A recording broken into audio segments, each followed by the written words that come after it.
Listen to me carefully, because what I'm about to tell you is not something you can ignore. Most people will brush this off. Most will think this message isn't meant for them. But the ones who were guided here, the chosen ones, will stay until the end. Because this moment matters more than you realize. Then you need to understand something critical. There is one thing you absolutely must not do today. Most people will ignore this warning. Most will think I've lost my mind. But the truly chosen ones, those who were meant to receive this message, will watch until the very end. Because this isn't just another mistake. This isn't some minor error you can correct tomorrow. Last night, a massive portal opened. And this portal is the final and most significant gateway of 2025. If you ignore what I'm about to tell you, if you dismiss this as coincidence or spiritual nonsense, then what happens next is not God's responsibility.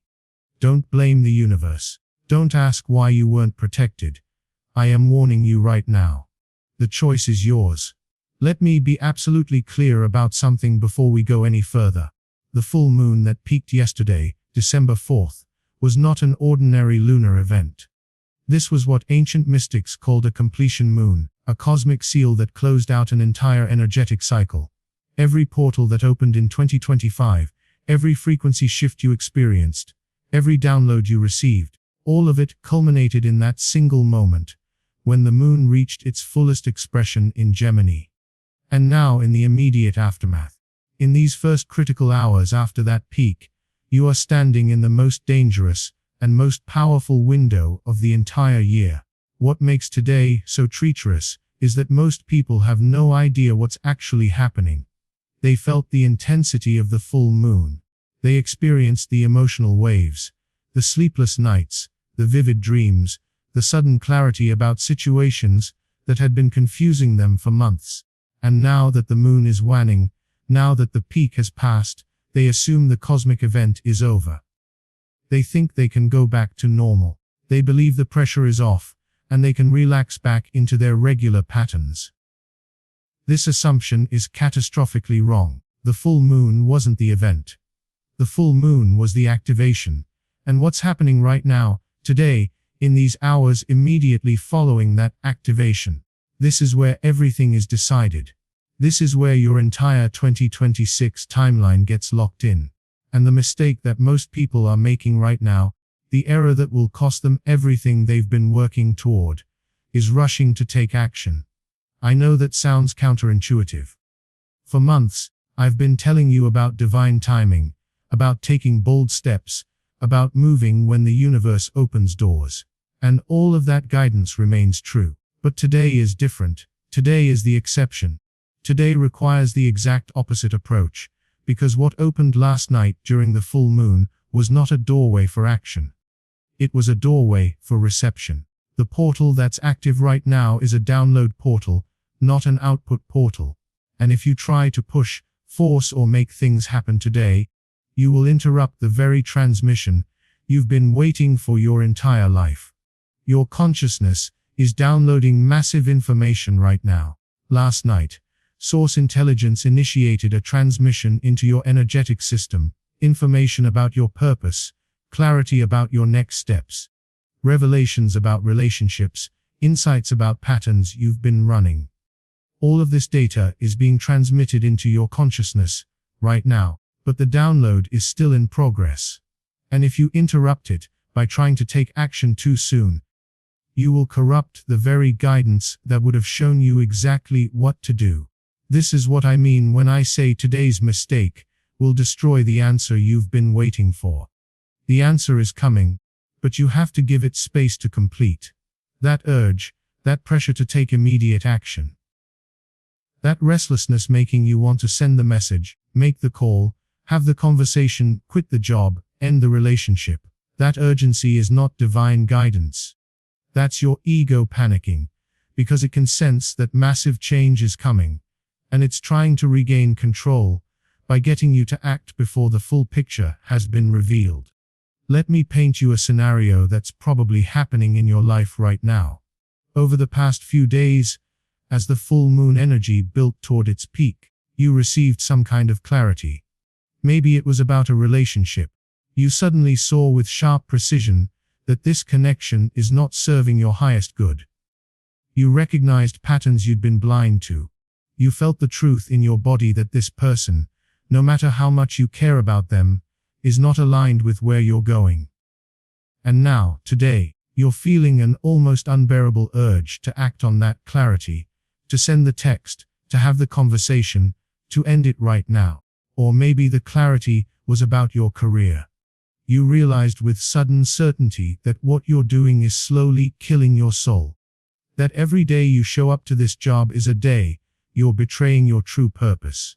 And now you're feeling the impulse to quit, to send the resignation email, to finally free yourself from what's been draining you. Or perhaps the clarity was about your living situation, your daily habits, your creative projects, your spiritual practice. Whatever the specific area, you saw the truth, and now you want to act on it immediately. I'm telling you with everything I know about cosmic timing, with everything I've learned from watching thousands of people move through these portals, that acting today would be a critical error, not because the clarity is wrong. The insight you received is absolutely accurate. The truth you saw is real, but it's incomplete. What came through during the full moon was the first wave of information.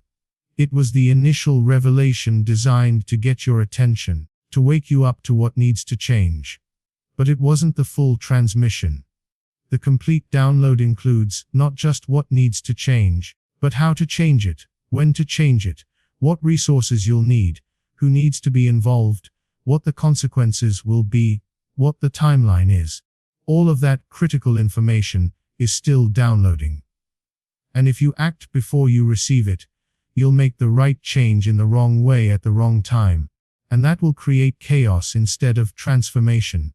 The Gemini energy from yesterday's full moon is particularly tricky. Gemini shows you one part of the truth very clearly, while temporarily obscuring other parts. You see what's wrong, but you don't yet see what's right. You recognize what needs to end, but you don't understand what needs to begin. Revelation comes in stages. First you see the problem. Then you understand the solution. But December 5th is dangerous because the clarity from last night is so fresh that it feels like you have complete information, when you actually only have partial information. And if you act on partial information, you'll make the right change in the wrong way at the wrong time, creating chaos instead of transformation. The specific guidance for today is radical stillness. And I don't mean physical stillness, although that helps. I mean energetic stillness, internal stillness. The kind of stillness where you stop trying to figure everything out. Where you stop rehearsing the conversation you're planning to have. Where you stop obsessing over the decision you think you need to make. Where you stop pushing your consciousness toward a conclusion. This stillness is not passivity. This is not avoidance. This is not fear masquerading as patience. This is active reception. This is conscious allowing. This is you creating the optimal conditions for the rest of the download to come through clearly. Think of yourself as a satellite dish right now. The transmission is being broadcast from source. But if the dish is moving, if it's pointed in the wrong direction, if there's interference, the signal can't get through. Your job today is to become perfectly still, perfectly aligned, perfectly receptive. And that means not filling every moment with noise, activity, and distraction. It means creating actual space in your day for the download to complete. Because here's what you need to understand about how divine guidance works. It doesn't typically come through when you're busy.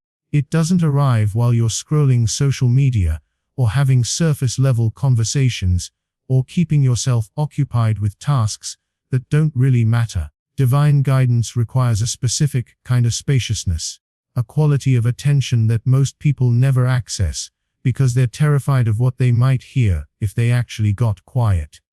Today, you need to get quiet. Intentionally create pockets of time where you're not consuming content, not producing content, not engaging with other people's energy. Time where you're simply being with yourself and whatever wants to emerge. This might look like meditation, but it doesn't have to be formal practice. It might be a long walk in nature, where you're not listening to anything, just walking and noticing. It might be sitting with a journal and letting your hand write without your mind directing what comes out. It might be lying down and staring at the ceiling, allowing thoughts and feelings to surface without judging them or trying to make them mean something. However you create this spaciousness, the key is that you're not forcing anything. You're not trying to have a revelation. You're simply making yourself available for whatever wants to come through.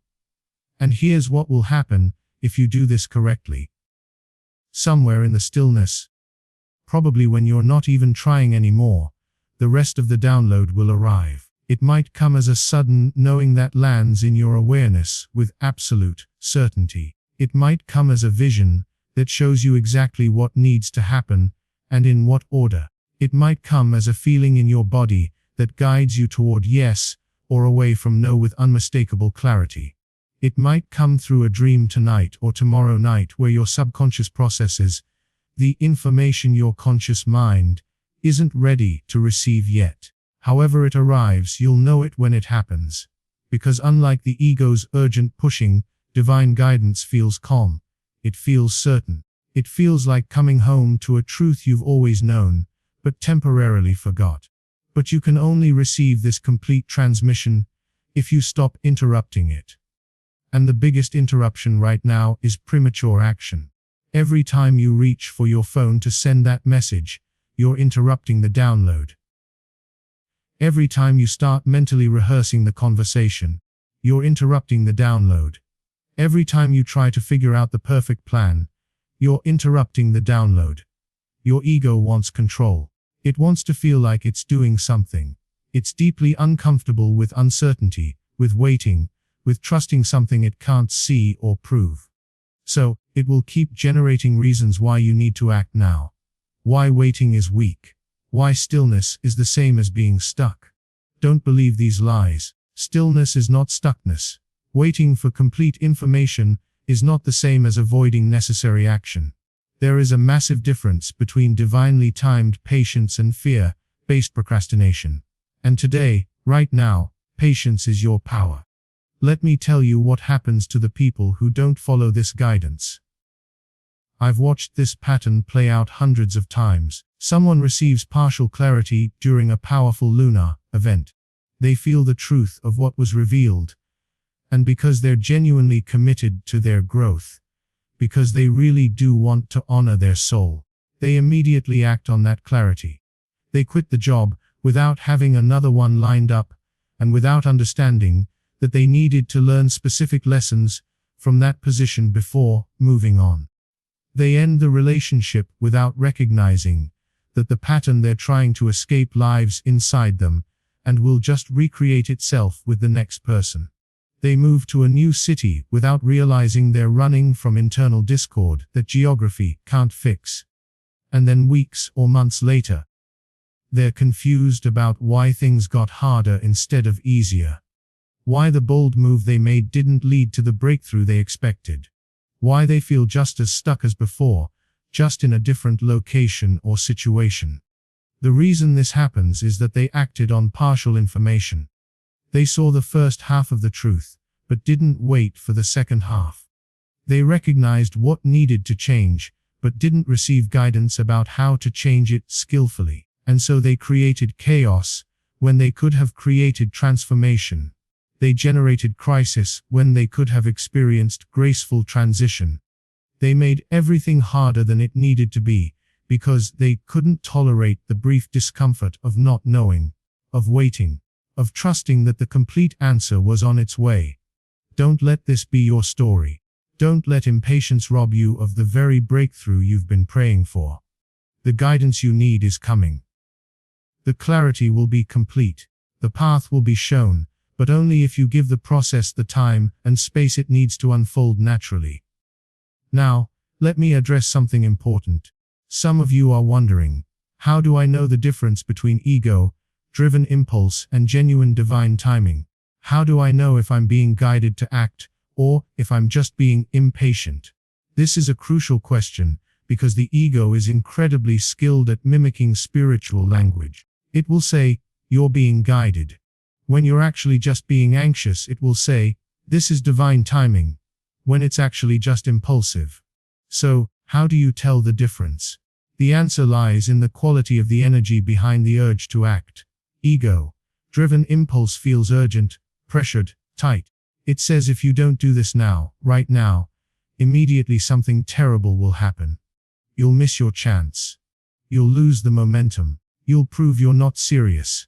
This urgency creates anxiety in your body, tightness in your chest, knots in your stomach, a racing mind that can't settle.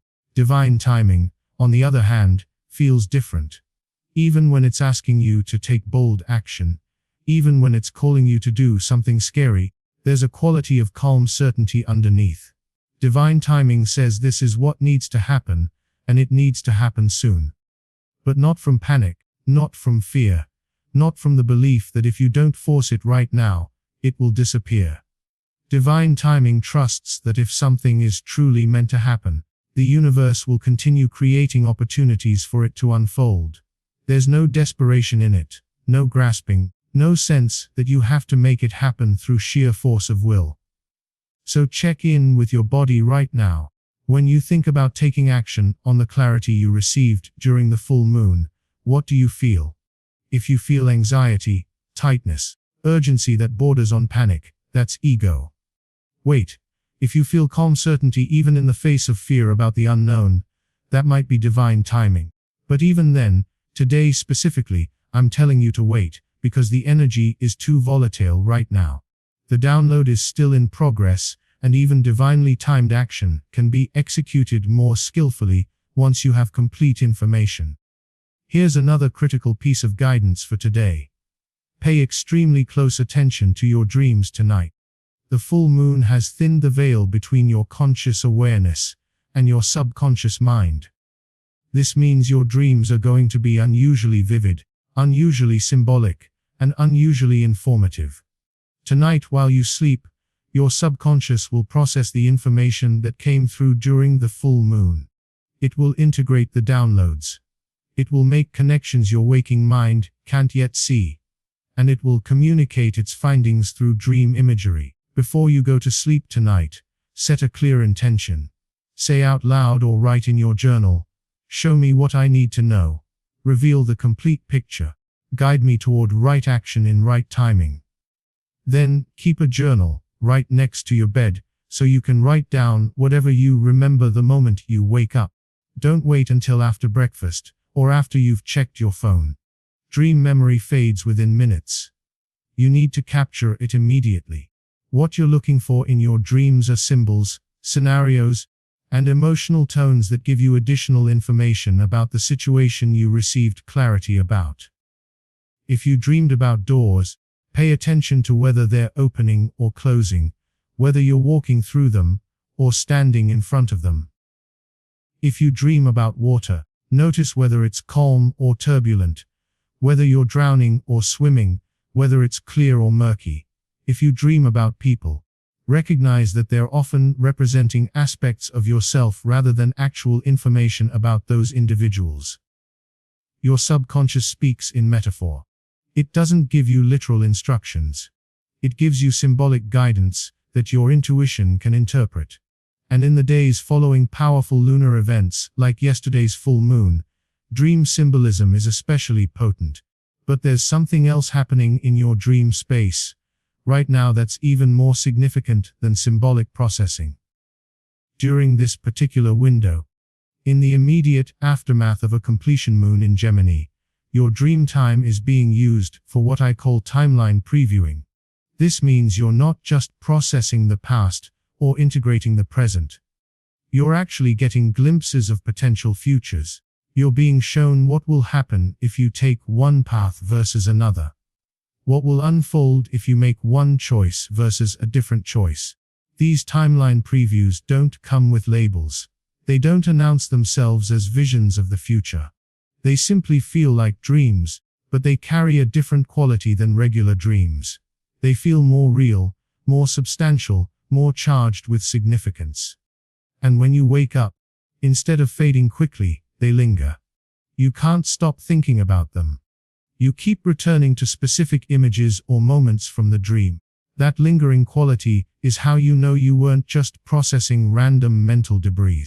You were receiving actual information about potential timeline outcomes. I want to address something that many of you are experiencing right now, and that's intense emotional instability. Since the full moon, you might be swinging between extremes. One moment you feel euphoric, clear, powerful, like you can take on the world. The next moment you're in tears, overwhelmed, terrified, convinced you can't handle what's being asked of you. 1 hour you're angry at everyone and everything. The next hour you're full of love and forgiveness. This emotional volatility is not a sign that something is wrong with you. This is not a mental health crisis. This is what happens when massive energetic shifts occur in your system. The old frequency and the new frequency are trying to coexist temporarily, and that creates turbulence. Think of it like two weather systems colliding before the storm clears, and the new weather pattern establishes itself. There's chaos, lightning, thunder, unpredictable winds. That's what's happening in your emotional body right now. The critical guidance here is the same as before. Don't make permanent decisions based on temporary emotional states. Don't send the angry email when you're in the anger phase of the swing. Don't make sweeping declarations of love when you're in the euphoric phase. Don't quit everything when you're in the overwhelm phase. Don't commit to things you're not ready for when you're in the powerful phase. Ride the waves without acting on them. Feel the emotions fully. Let them move through you. But recognize that they're part of the integration process, not reliable guides for decision making. Once the emotional weather settles, once the integration is complete, you'll have access to a much more stable, clear, trustworthy inner guidance system. But that settlement takes time. And today is still too close to the storm to trust that the skies are clear. Let me give you practical guidance for today. First, minimize your obligations. Don't schedule high-stakes meetings or difficult conversations. Keep your energy close. Second, stay off social media. The collective energy is chaotic right now and will distort your signal. Third, spend time in nature. The earth stabilizes erratic energy. Fourth, hydrate aggressively.